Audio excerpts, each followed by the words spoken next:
오늘 말씀의 제목은 일어나서 함께 가자. 주님께서 우리를 동행하시기 위해서 초청하시는 그 초청의 말씀입니다. 일어나서 함께 가자. 아가서는 솔로몬이 기록했습니다. 여기 1장 1절에도 보면 솔로몬의 아가라 그랬습니다. 솔로몬이 지은 책 아가. 열왕기상 4장 32절과 33절에 보면 솔로몬이 3천의 잠언을 지었고 또 1,005의 노래를 지었다고 그랬습니다.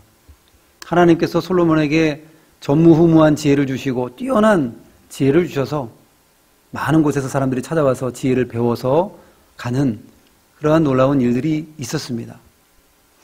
그런 가운데 1,005개의 노래 가운데에 노래 중에 노래라 해서 아가라고 이렇게 불려지고 있는 오늘 이 노래가 나와 있습니다. 히브리 그 관용구에는 최상급을 나타낼 때 이렇게 표현들을 많이 했습니다. 만주의 주, 또 만왕의 왕 이런 식으로 노래 중에 노래, 그럼 최고의 노래라는 뜻입니다. 왜 아가서가 최고의 노래가 될까요? 이것은 그 남녀 간의 사랑만 이야기하는 것이 아니라 솔로몬과 그리고 또 술람미 여인과의 그 아름다운 사랑의 관계, 이 관계를 통해서 우리 예수님과 우리 성도 간의 그런 영적인 사랑의 관계를 잘 표현해주고 있기 때문에 노래 중에 노래 최고의 노래라 할 수 있습니다. 그러면 우리 예수님께서 우리가 동행하시기 위해서 일어나서 함께 가자라고 말씀하시는데 오늘 본문을 통해서 4가지 우리가 교훈을 받도록 하겠습니다. 먼저 우리를 사랑의 대상자로 삼아주신다는 것입니다. 여기 10절에 보면 나의 사랑하는 자가 내게 말하여 이르기를 나의 사랑하는 자는 솔로몬입니다. 여기 술람미 여인이 지금 말을 하고 있는데 나의 사랑하는 자가 내게, 여기 나는 술람미 여인이죠. 솔로몬이 술람미 여인에게 말하여 이르기를 나의 사랑 내 어여쁜 자야 일어나서 함께 가자.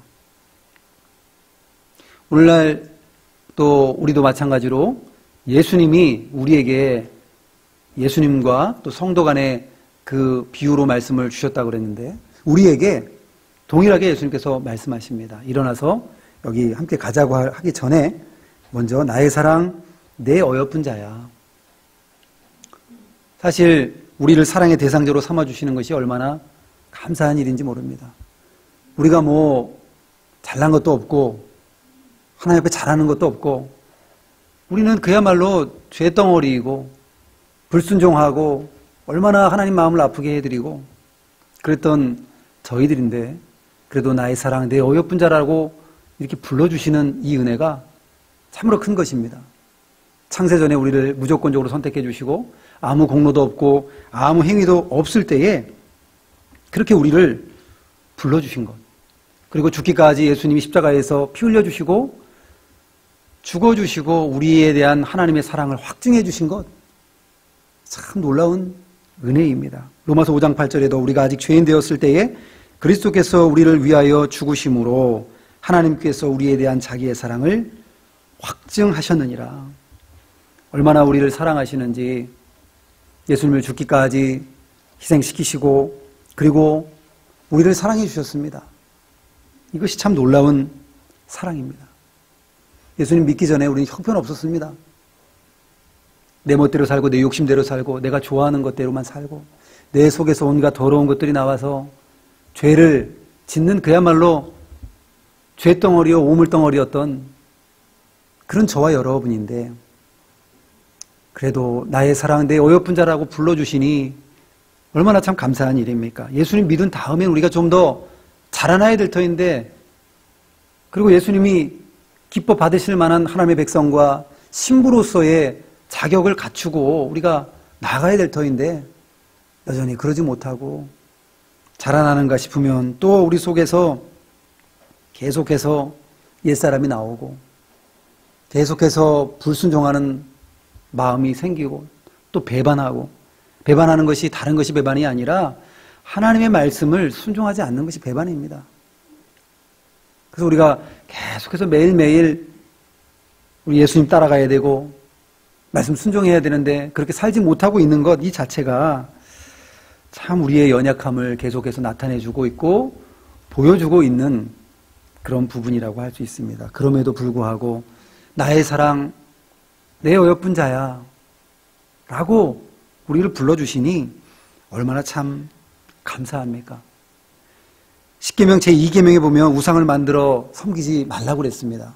그러면서 거기에 우리 하나님은 질투하시는 하나님이신즉 그랬습니다. 질투하는 하나님. 하나님이 무엇이 부족하시길래 우리를 질투해 주십니까? 이것은 거룩한 질투요. 이것은 참 의로운 질투요. 우리를 위한 질투인 것입니다. 옆집 아저씨가 다른 여자 만나면 질투를 여러분 느낍니까? 느끼지 않으실 겁니다. 옆집 아저씨 관계도 없는 사람이 만일에 내가 질투를 느낀다고 한다면 큰일이죠. 회개해야 될 일이죠. 그러나 나의 아내와 남편이 다른 사람을 만난다. 다른 사람을 따라간다. 그럼 우리 속에 질투가 일어나게 되어 있습니다. 왜냐하면 사랑하니까. 사랑하기 때문에 질투하는 겁니다. 질투가 나지 않는다. 내 남편과 내 아내가 다른 여자, 다른 남자 따라가는데도 질투가 나지 않는다. 그것도 회개해야 될 일이겠죠. 사랑하지 않는다는 증거니까요. 우리는 질투를 하게 되어 있는데 왜냐하면 사랑하기 때문에 우리 하나님께서도 우리를 사랑해 주시기 때문에 질투하는 하나님이신지 그랬습니다. 하나님이 형상이 없으시고 그리고 우리의 참 하나님인데도 불구하고 자꾸 형상을 만들어서 우상을 만들어서 섬기려고 하는 것 그것이 하나님 보시기에는 우리의 사랑의 대상자로 우리를 삼아주시고 우리를 구원해 주셨는데 그럼에도 다른 우상을 따라가는 것 보시면 하나님이 질투를 해주시는 거예요. 이것이 참 은혜요 감사죠. 하나님이 무엇이 부족하시겠습니까? 천지 우주 만물을 다 창조하시고 모든 영광을 다 갖고 계신 하나님께서 무엇이 부족하기에 우리의 사랑을 받으시려고 우리를 사랑의 대상자로 삼으시고 이것은 하나님이 부족해서가 아니라 우리를 위한 그야말로 주시기 위한 우리를 위한 사랑임을 다시 한번 보여주는 것이기 때문입니다. 나의 사랑, 내 어여쁜 자야. 오늘날 지금 이 순간도 여러분에게 부르시고 있고 또 이 말씀을 하고 계십니다. 이 음성을 여러분 들으시기 바랍니다. 나의 사랑, 내 어여쁜 자야. 우리는 그 음성을 들을 때에 하나님의 말씀으로 그 음성을 들을 때에 먼저 우리 속에 나타나는 감정은 감사의 감정입니다. 나 같은 것, 나같이 부족한 것을 하나님께서 사랑해 주시고 나의 사랑 내 어여쁜 자라고 말씀해 주시는 그 은혜가 너무 감사해서 감사가 일어나야 될 것입니다. 또 하나 일어나야 될 감정은 뭐냐면 회개의 감정이에요. 나의 사랑 내 어여쁜 자라고 말씀하셨는데 내가 하나님의 사랑을 받을 만한 자격이 있는가? 내가 하나님께 어여쁜 자야라고 칭함을 받을 만한 자격이 있는가? 우리 자신을 살펴보면서 우리가 회개하고 우리 자신을 살펴보고 돌이키는 우리가 되어야 되겠습니다. 두 번째는 우리와 동행하기를 원하시는 예수님이라는 사실입니다. 여기 10절 하반절 좀 전에도 읽었지만 나의 사랑하는 자가 내게 말하여 이르기를 나의 사랑 내 어여쁜 자야 일어나서 함께 가자. 일어나서 함께 가자. 우리에게 동행하기를 원하셔서 지금 동행을 초청하십니다.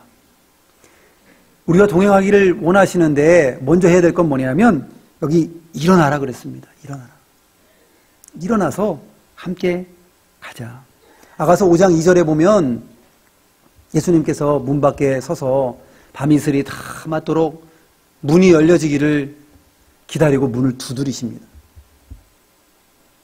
솔로몬이 그렇게 했고 이 술라미 여인이 지금 누워있는데 내가 벗었으니 어찌 다시 입겠으며 내가 발을 씻었으니 어찌 발을 더럽히랴 하면서 주저주저하고 머뭇머뭇 일어나서 급히 달려가서 문을 열어야 되는데 우리 주님께서 동행하시자고 할 때 급히 일어나서 그 자리를 털고 일어나가지고 급히 예수님 따라가야 되는데 이 술람의 여인이 머뭇머뭇하다가 그만 도저히 예수님이 안 되겠다 싶으셔서 문빗장에 손을 넣어서 그리고 예수님이 들어오시려고 합니다. 그러다가 밖에 나가보니까 예수님이 안 보이셔요.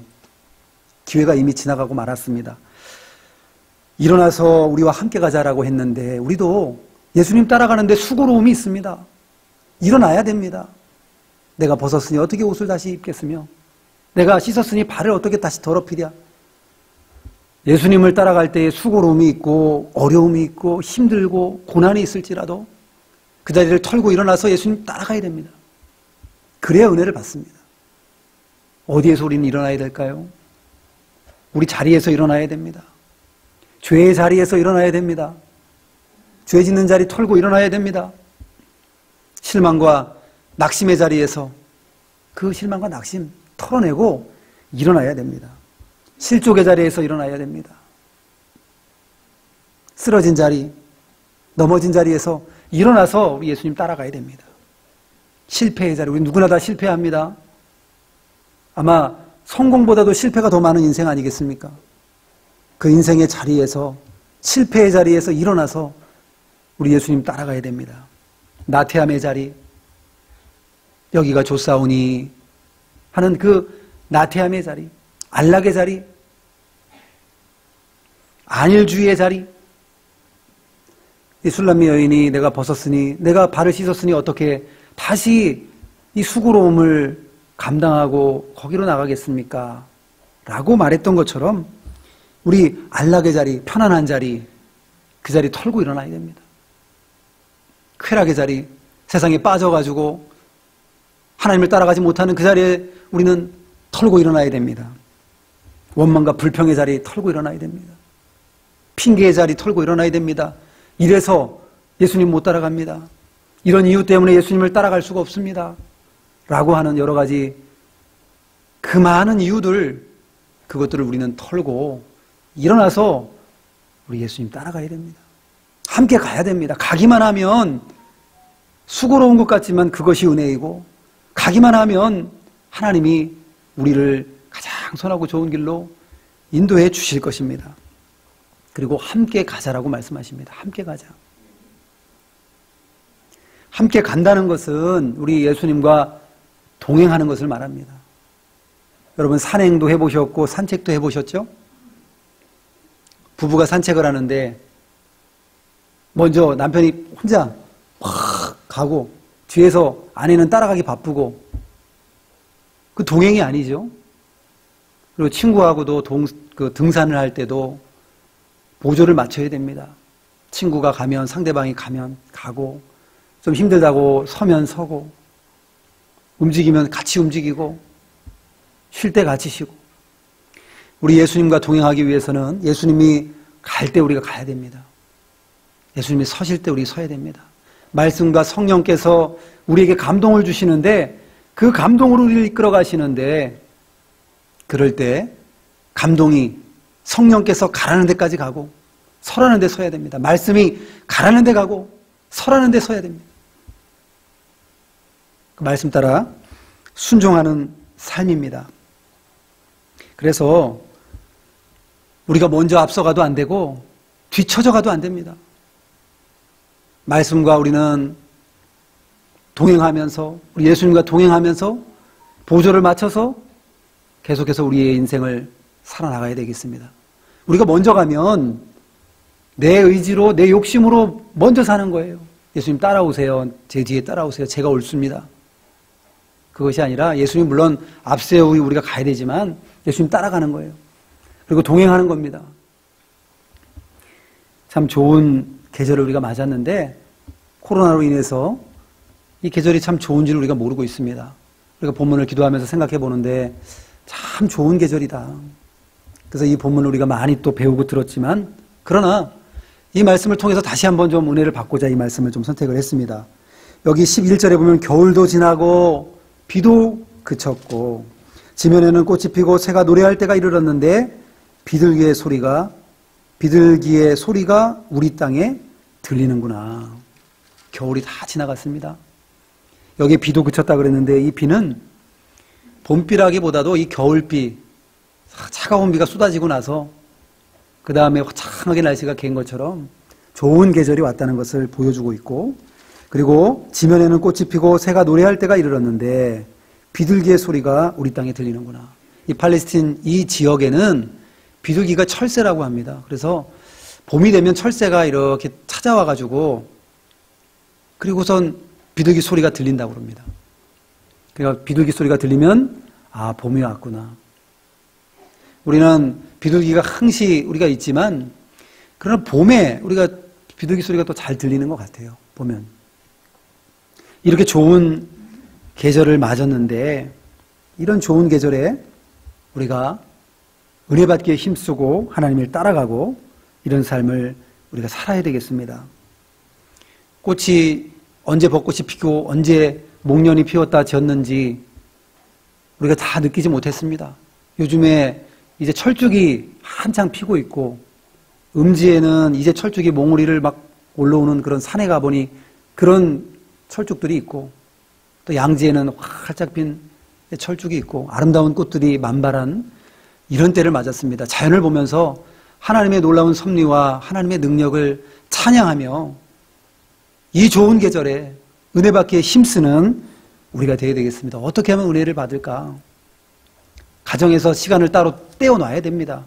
그리고 성경 읽고 기도하고 가정에서 또 가정 예배 드려야 됩니다.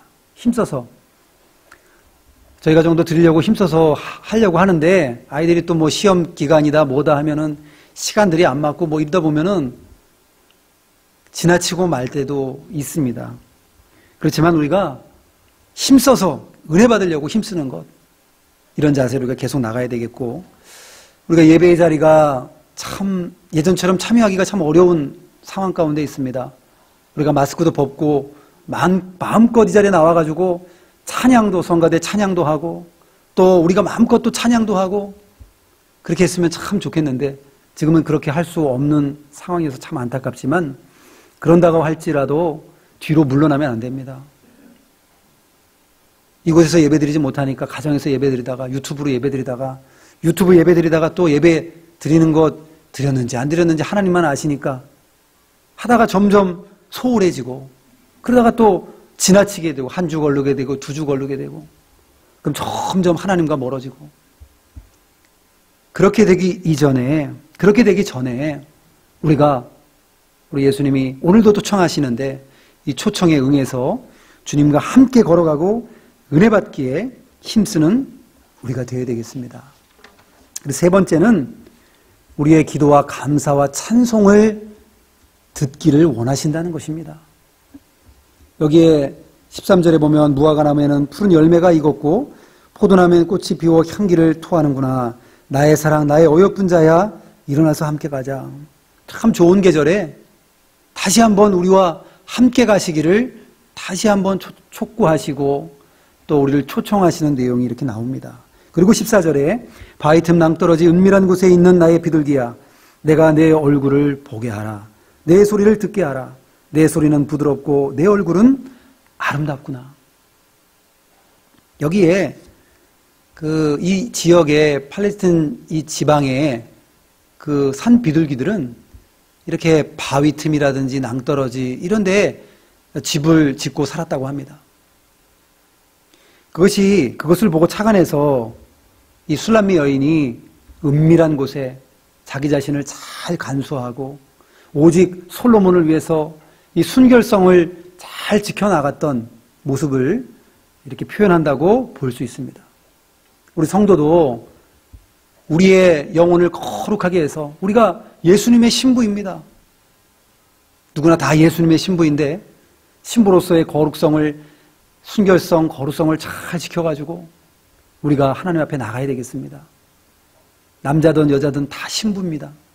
그래서 예수님 믿는 분 보면 참 겸손하시고 고상하시고 그래서 남자도 참 때로는 어떻게 보면 우리 예수님 앞에서는 남자도 참 겸손하고 온유하고 때로는 여성스러워 보이기까지 하고 이것이 뭐냐면 우리가 예수님의 신부이기 때문에 그렇습니다. 거룩성을 우리가 지켜나가야 되겠습니다. 그리고 여기 바위 틈 낭떠러지 은밀한 곳에 있는 나의 비둘기는, 그것은 특별히 은밀한 곳에 들어가서 기도하는 우리 성도의 그 모습을 비유적으로 표현한다고 볼 수 있습니다. 은밀한 곳, 낭떠러지, 아무도 없는 조용한 곳, 방해받지 않는 곳, 그곳에 가서 기도하는 것, 그것을 말하고 있고, 그리고 그것을 우리 예수님께서 솔로몬의 말을 통하여서 우리를 칭찬하고 있는 모습이 나옵니다. 내 소리를 듣게 하라. 내 소리는 부드럽고 내 얼굴은 아름답구나. 여기 우리가 기도할 때에 조용한 곳에 가서 기도해야 됩니다. 아무도 없는 곳, 요즘에는 참 아무도 없는 곳에 가기가 어렵기 때문에 가정에서 시간을 떼어서 베란다라든지 아니면 작은 방이라든지 어디에든지 조용히 가서 기도할 수 있는 공간과 시간을 정해서 하나님 앞에 나와야 됩니다. 이것이 골방 기도입니다. 예수님도 제자들을 데리고 산에 가서 기도하셨습니다. 그리고 제자들을 따로 떼어 놓으시고 저기 돌 한번 던질 만한, 닿을 만한 거리 수십 미터, 때로는 한 100m 이렇게 멀리 떨어져서 조용한 곳에서 특별히 예수님께서 기도하셨습니다.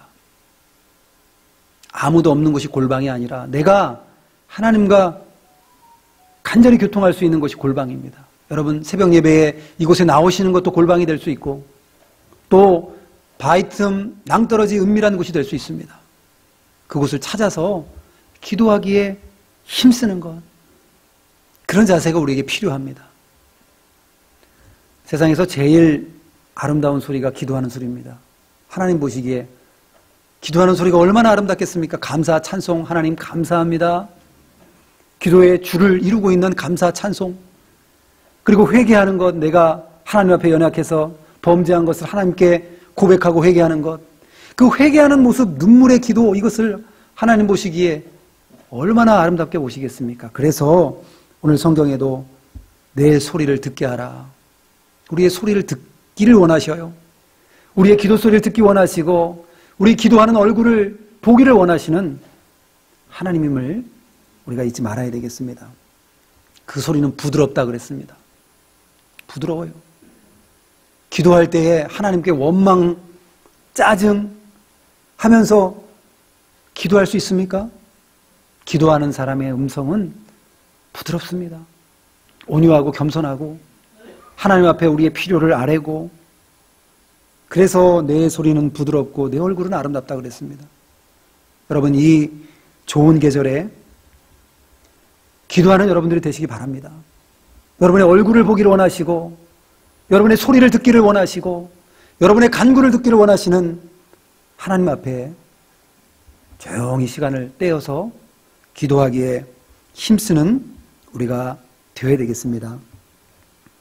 그리고 마지막 네 번째는 주님과 동행하기 위해서는 방해 요소를 제거해야 된다는 것입니다. 여기 15절에 보면 우리를 위하여 여우 곧 포도원을 허는 작은 여우를 잡으라. 우리의 포도원에 꽃이 피었습니다. 이 술람미 여인이 말을 쭉 하고 있는데, 여기에 솔로몬이 나의 사랑하는, 여기 10절에 보면 나의 사랑하는 자가 내게 말하여 이르기를 하면서 쭉 우리에게 소개를 해주고 있습니다. 솔로몬이 나의 사랑하는 자가 이렇게 말했다라고 14절까지 말씀하고, 15절에는 술람미 여인이 직접 말을 하고 있습니다. 우리를 위하여 여우 곧 포도원을 허는 작은 여우를 잡으라. 우리의 포도원에 꽃이 피었습니다. 이 포도원은 교회를 상징합니다. 전통적으로 포도원 하면 교회를 상징해 왔던 것이 성경의 많은 성경 구절을 통해서 나타나는데, 예수님도 나는 포도나무요 너희는 가지니 그랬습니다. 그래서 포도원에 작은 여우가 있다고 그랬는데, 교회에도 작은 여우가 있습니다. 교회를 허는 이단 사상, 악사상, 여러 가지 잘못된 세상의 조류와 풍조, 이런 것들이 이 작은 여우입니다. 처음에는 그것이 처음부터 과감하게 들어오는 것이 아니라 슬금슬금 들어옵니다. 교회에도 이 주일 성수 문제도 예전에는 우리가 주일 성수 잘 했는데 지금은 주일 성수 그 잘하는 교단이 몇 개 안 됩니다. 다 주일은 한 번 예배 드리면 주일 성수한 것으로 생각하는 이러한 세태를 맞았습니다. 열린 예배도 처음에 들어올 때는 조금 이것이 좀 이상한 거 아닌가 했는데 대다수 많은 교회들이 그런 예배들을 드리고 있고, 요즘에는 또 동성애에 대해서도 절대적으로 결사반대해야 될 교회에서도 이제는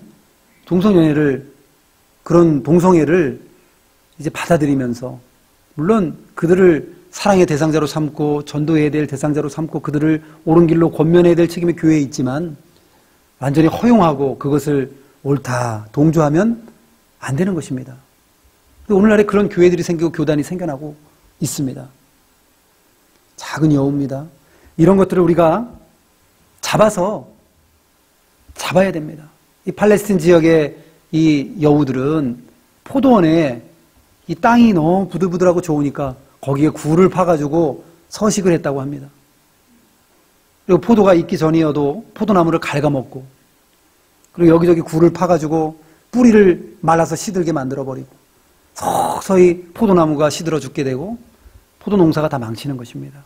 교회에서도 우리가 이런 잘못된 사상들이 들어올 때 철저하게 검증하고 이것들을 우리가 막아내야 되겠습니다. 또 교회 안에 이유 없는 비판, 어떤 대안이 있고 이유가 있는 건전한 비판은 얼마든지 우리가 수용하고 좋은 방향으로 나가야 되겠지만, 어떤 특별한 이유가 없이 비판을 위한 비판, 이것은 우리가 경계해야 됩니다. 우리 정치하는 정치가들도 여당과 야당이 있는데 보면은 야당이 하는 일 여당이 비판하고, 또 여당이 하는 일 야당이 비판하고, 야당이 하는 일 여당이 비판하고, 그러면 대안이 있는가? 대안이 있는 비판을 하는가? 보면 대안은 없는 것 같아요. 대안은 없고 그저 잘못됐다라고만 얘기하는 거예요. 우리 그래서 교회 안에서도 교회를 잘 바로 세워나가는 역할을 우리에게 주셨습니다. 그리고 이 포도원은 우리 개인의 심령을 뜻합니다. 포도원을 우리에게 주셨는데, 우리의 개인 심령을 주셨는데, 우리의 심령 안에서 작은 여우를 잡아야 됩니다. 처음에는 이 여우가 작은 여우고 한 마리 두 마리밖에 없는데 그 다음에 새끼를 낳고 또 새끼를 낳고 나중에는 아주 여우 소굴이 되어버립니다. 우리 마음속에도 우리 속에 있는 욕심, 물질적인 욕심, 이성에 대한 욕심, 너의 영광용, 이런 욕심들이 슬금슬금 들어와서 그것을 바로 떨쳐내지 않으면 큰 죄로 이어집니다. 다윗도 처음부터 우리아의 아내 밧세바를 범하려고 한 것이 아니라, 그리고 또 우리아를 전장터에 나가서 살인하게 만드는 그런 살인자가 되고 말았는데 처음부터 그렇게 큰 죄를 지려고 한 것이 아닙니다. 목욕하는 모습을 보게 되고 음욕이 들어오고 여기서 그 여우를 팍 잡아가지고 없애야 되는데 그만 그것을 허용하고 말고 그 다음에 점점 이 깊은 죄의 수렁 속으로 다윗이 빠져들게 되고, 그리고 그 후에 얼마나 많은 거기로부터 오는 많은 그 징계가 있었고 그것부터 오는 피폐함을 다윗이 경험했습니다. 그래서 우리가 우리 개인 심령이 포도원이다라고 생각하고 작은 여우를 잡아야 되겠습니다. 작은 여우가 눈에 보이는 것이 아니기 때문에 우리가 분별을 잘하고, 또 교회에서든 또 아니면 우리의 심령에서든 우리 자신을 잘 갖고 나가야 되겠습니다. 아름답게 우리 심령을 가꾸어서 우리 심령에 예수님 모시고, 왕이신 예수님 모시고, 그리고 아름다운 포도원을 가꾸시는 여러분들이 다 되시기를 바랍니다. 주님께서 우리에게 일어나서 함께 가자라고 말씀하십니다. 첫 번째 말씀드렸던 것은 우리를 사랑의 대상자로 삼아주신다는 것. 나의 사랑, 내 어여쁜 자야 라고 말씀하셨고, 우리와 일어나서 함께 가자라고 말씀하셨는데, 두 번째는 동행을 초청하실 때에 우리 주님 따라 나서는 우리가 되어야 되겠습니다. 세 번째는 기도와 감사와 찬송 소리를 듣기를 원하시는 우리 예수님인데, 우리가 기도의 시간 따로 떼어서 은밀한 골방 가운데 들어가서 기도하는 우리가 되어야 되겠고, 또 마지막 지금도 말씀드렸지만 주님과 동행하기 위해서는 작은 여우를 잡아야 됩니다. 우리 교회 안에서 또 우리 심령 안에서 역사하는 또 번식하는 작은 여우를 잡아야 되겠습니다. 우리 주님께서 우리를 초청하시는데 그 초청에 기쁘게 응하시고 그리고 동행하시고 이 좋은 계절에 은혜를 충만히 받으시는 그런 여러분들이 다 되시기를 주님의 이름으로 축원합니다. 기도하겠습니다. 거룩하신 아버지 하나님 은혜를 감사합니다. 우리를 사랑의 대상자로 삼아주시고 일어나서 함께 가자라고 우리를 초청해 주시며 우리의 찬송과 감사와 기도를 듣기를 원하시며 그리고 주님 따라가기 위해서는 작은 여우를 잡으라고 말씀하셨사오니 우리가 이런 행동을 잘하고 이런 삶을 삶으로 우리 주님과 동행하고 날마다 감사와 기쁨과 감격 속에서 살아갈 수 있는 저희들이 다 될 수 있도록 은혜 베풀어 주시옵소서. 예수님의 이름으로 기도하옵나이다. 아멘.